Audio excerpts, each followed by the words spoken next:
नमस्कार, आप सभी का स्वागत है।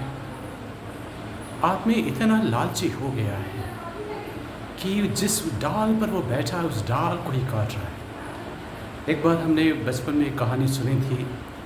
राजा ने अपने ईश्वर से वरदान मांगा था कि जो कुछ को भी वो छुए वो सोना हो जाए। उसने यहाँ तक कि अपनी बेटी को छू दिया, वो भी सोने की हो गई। जो कुछ भी छूता वो सोना हो जाता। हमें लालच इतना नहीं करना चाहिए। हमें ये विश्वास करना चाहिए जो हमें प्राप्त है वही पर्याप्त है। Need can be fulfilled but greed can not be fulfilled. मित्रों, हम उस जीवन में जी रहे हैं जिसकी अहमियत बहुत है। कहते हैं ना, बचपन में हमने कहावत सुनी थी, संतोषम परम सुखम, कंटेंटमेंट इज हैप्पीनेस। आज वो चीज़ें जब अपनी ज़िंदगी में लागू करने की बात है उसे हम भूलते जा रहे हैं, उसका मतलब खोते जा रहे हैं। मनुष्य आज एटीएम मशीन जैसा हो गया है, सिर्फ पैसा कमाना जानता है और पैसा देना जानता है, मगर वो अपना ज़िंदगी जो है वो जीना भूल गया है। यहाँ तक कि वो सांस लेना भी भूल गया है।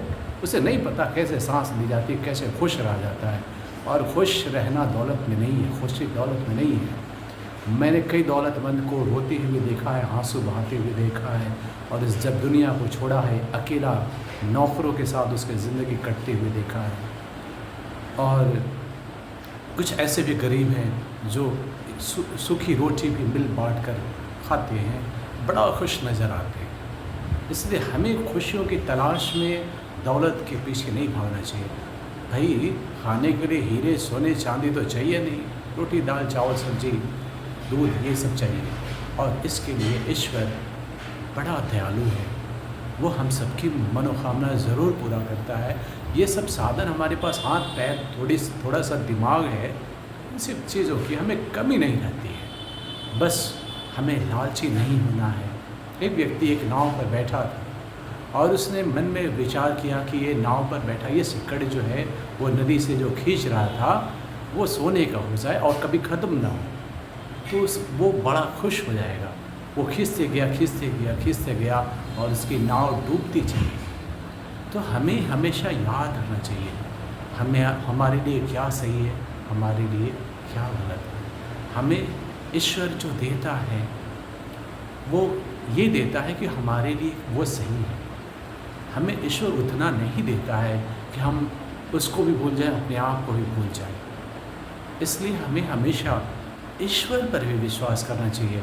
आप जब ज़िंदगी में हारे हुए हो तो कुछ मत करो, सिर्फ ईश्वर को याद करके और सच्चे मन से कोई काम करो, तुम्हारा काम बनता चला जाएगा। तुम कभी परेशान मत हो, परेशानी पल भर की होती है। अगर रात की अंधियारी है तो सुबह होने ही वाला है। कभी उम्मीद का दामन मत छोड़ो, हमेशा आशावादी बनो। Hope sustains life. कभी भी ईश्वर से दूर मत जाओ, कभी प्रकृति से दूर मत जाओ। कभी खुश रहना है तो प्रकृति के करीब जाओ, प्रकृति के सानिध्य में जाओ। तुम्हें खुशी मिलेगी, तुम्हें शांति मिलेगी, तुम्हें सुकून मिलेगा। धन्यवाद।